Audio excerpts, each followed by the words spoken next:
Good morning বন্ধুরা, Karimganj daily নিউজে আপনাদের স্বাগত জানিয়ে শুরু করছি আজকের গুরুত্বপূর্ণ সংবাদ শিরোনামগুলি।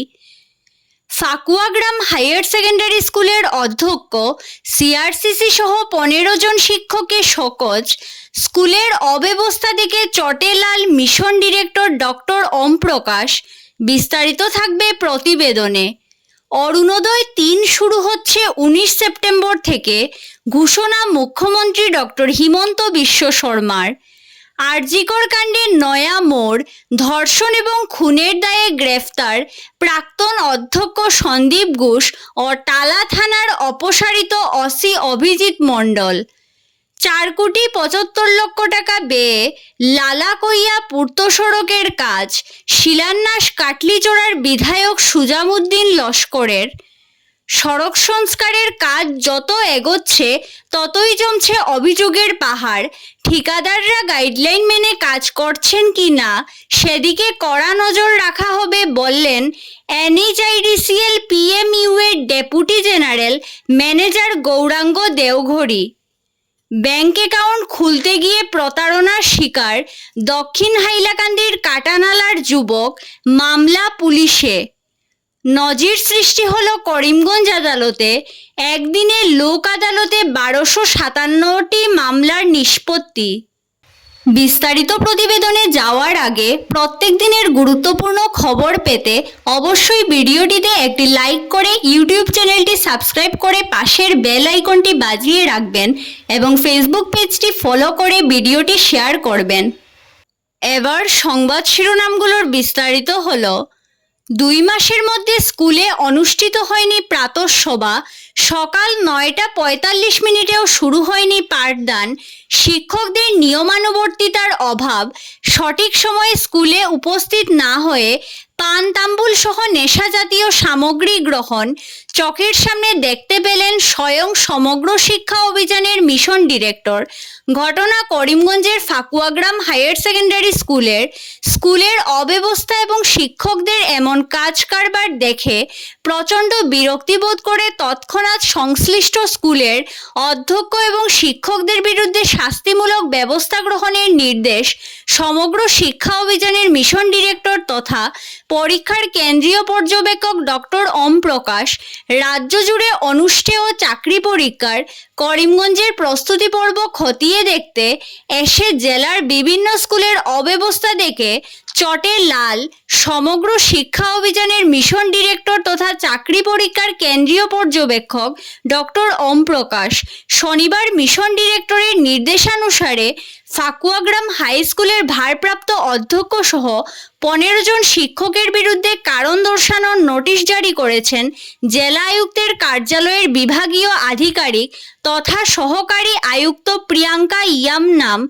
শোকজ নোটিশের লিখিত উত্তর আগামী 3 দিনের মধ্যে দাখিলের চূড়ান্ত সময়সীমা বেঁধে দেওয়া হয়েছে। মুখ্যমন্ত্রী ডক্টর হিমন্ত বিশ্ব শর্মা শনিবার দিশপুরে লোকসেবা ভবনের সভাকক্ষে রাজ্যের মন্ত্রিসভা, বিধায়ক এবং জেলা কমিশনারদের সঙ্গে অরুণোদয় 3 এবং রাষ্ট্রীয় খাদ্য সুরক্ষা প্রকল্প নিয়ে ভিডিও কনফারেন্সের মাধ্যমে এক গুরুত্বপূর্ণ বৈঠকে মিলিত হন। বৈঠকে মুখ্যমন্ত্রী আগামী 19 সেপ্টেম্বর সমগ্র অসমে অরুণোদয় 3 এবং রাষ্ট্রীয় খাদ্য সুরক্ষা যোজনার সূচনা করার পরিকল্পনা গ্রহণ করা হয়েছে বলে উল্লেখ করে এ নিয়ে মন্ত্রী, সাংসদ, বিধায়ক এবং জেলা কমিশনারদের কাছ থেকে গঠনমূলক পরামর্শ তুলে ধরার আহ্বান জানান। মুখ্যমন্ত্রী বলেন, অরুণোদয় প্রকল্প আধারের সঙ্গে সংযুক্ত করার প্রচেষ্টা গ্রহণ করা হবে এবং রেশন কার্ড থাকা ব্যক্তিরাই অরুণোদয় প্রকল্পের অন্তর্ভুক্ত হবেন। পূর্বে গ্রাম পঞ্চায়েত এলাকাগুলিতে বিতরণ করা এই প্রকল্প বর্তমানে ভোট কেন্দ্র এলাকায় সম্প্রসারণ করা হবে। রেশন কার্ডের জন্য পরিবারের বার্ষিক আয়ের সীমা 4 লক্ষ টাকা এবং অরুণোদয়ে অন্তর্ভুক্তির জন্য বার্ষিক আয়ের সীমা 2 লক্ষ টাকা নির্ধারণ করার কথা উল্লেখ করে মুখ্যমন্ত্রী বৈঠকে হিতাধিকারী নির্বাচনের ক্ষেত্রে সমবিতরণে গুরুত্ব প্রদান করতে সংশ্লিষ্ট কর্তৃপক্ষকে আহ্বান জানিয়েছেন। আরজিকর কাণ্ডে নয়া মোড়, এবার তরুণী চিকিৎসককে ধর্ষণ ও খুনের মামলাতেও গ্রেফতার করা হলো প্রাক্তন অধ্যক্ষ সন্দীপ ঘোষকে। এর আগে আরজিকর হাসপাতালের আর্থিক দুর্নীতি সংক্রান্ত মামলায় সিবিআই গ্রেফতার করেছিল তাকে। এর পাশাপাশি শনিবার গ্রেফতার করা হয়েছে টালা থানার অপসারিত ওসি অভিজিৎ মণ্ডলকেও। দুজনকেই এদিন গ্রেফতার করল সিবিআই। তথ্য প্রমাণ লোপাটের অভিযোগে গ্রেফতার করা হয়েছে অভিজিৎকে। এই নিয়ে ধর্ষণ ও খুনের ঘটনায় গ্রেফতারের সংখ্যা বেড়ে হলো ৩। পূর্ত বিভাগের হাইলাকান্দি টেরিটোরিয়াল রোড ডিভিশনের অধীন লালাকইয়া পূর্ত সড়কের উন্নীতকরণের কাজের শিলান্যাস করলেন কাটলিচড়ার বিধায়ক সুজামুদ্দিন লস্কর। শনিবার এই উপলক্ষে লালার আবদুল্লাপুরে অনুষ্ঠিত সভায় বক্তব্য রাখতে গিয়ে বিধায়ক লস্কর বলেন, মুখ্যমন্ত্রীর পাকা রাস্তা উন্নয়ন প্রকল্পের অধীন ৪,২২০ কিলোমিটার রাস্তার উন্নয়নে মোট ৪,৭৫,০০,০০০ টাকা ব্যয় হবে। রাস্তা পাশে আরও চওড়া হবে। এর জন্য স্থানে স্থানে জমির প্রয়োজন হতে পারে।